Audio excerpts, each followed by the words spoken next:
Halo teman-teman, Sawadee-kha. Perkenalkan nama saya Ifra Ramadina Afifah Muiz dengan NIM 221342 Prodi Manajemen Fakultas Ekonomi dan Bisnis. Saya dari Universitas Primagraha dan di sini akan memaparkan materi tentang bisnis internasional.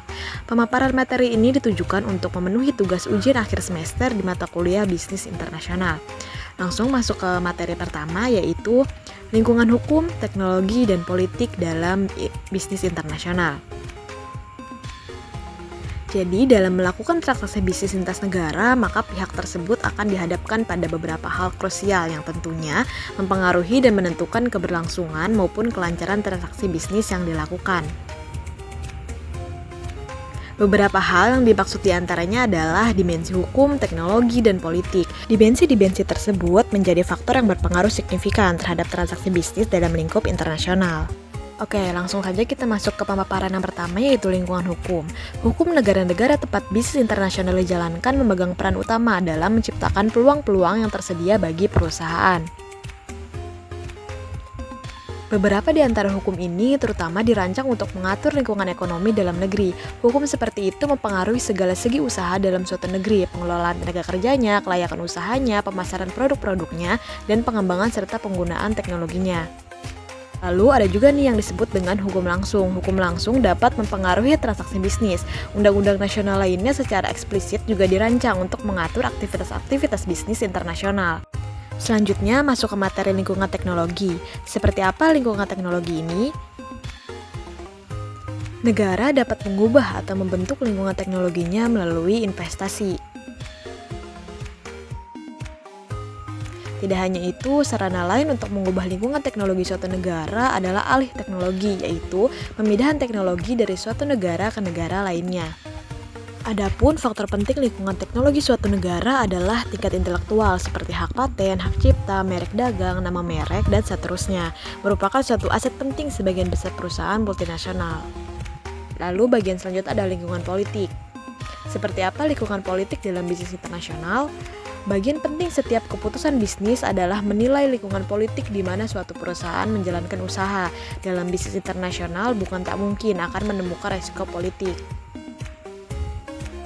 Risiko politik ini bisa saja berasal dari tindakan dari pemerintah atau non-pemerintah. Risiko politik juga dapat mempengaruhi secara makropolitik dan mikropolitik. Kebanyakan perusahaan multinasional terus-menerus memonitor negara-negara yang merupakan tempat mereka menjalankan bisnis untuk mengetahui perubahan-perubahan dalam risiko politik tersebut. Lalu ada contoh studi kasus pada KFC Jepang nih. Pemerintah Jepang telah mendukung KFC dengan memberikan insentif pajak dan program kolaborasi yang membantu meningkatkan keberhasilan perusahaan. Dukungan ini tidak hanya berupa bantuan keuangan, tetapi juga membantu dalam meningkatkan visibilitas dan reputasi KFC di Jepang. KFC juga memiliki strategi untuk mengantisipasi risiko politik, seperti dengan memberikan klarifikasi kepada publik dan memastikan bahwa setiap produk yang mereka sajikan adalah 100% daging ayam asli. Kolaborasi antara KFC dan pemerintah dalam program-program tanggung jawab sosial perusahaan atau CSR juga dapat mendukung inisiatif sosial dan ekonomi lokal. Kehadiran KFC di Jepang sejak tahun 1970-an telah membawa berbagai dampak positif dan negatif. Selanjutnya kita masuk ke materi kedua, yaitu teori perdagangan dalam bisnis internasional. Perdagangan internasional merupakan perdagangan yang dilakukan oleh penduduk suatu negara dengan penduduk negara lain atas dasar kesepakatan bersama. Penduduk yang dimaksud dapat berupa antar perorangan, individu dengan individu, antar individu dengan pemerintah suatu negara, atau pemerintah suatu negara dengan pemerintah negara lain. Manfaat perdagangan internasional ini yaitu menjalin persahabatan antar negara, memperoleh barang yang tidak dapat diproduksi di negeri sendiri, memperoleh keuntungan dari spesialisasi, memperluas pasar, dan menambah keuntungan, serta dapat transfer teknologi modern.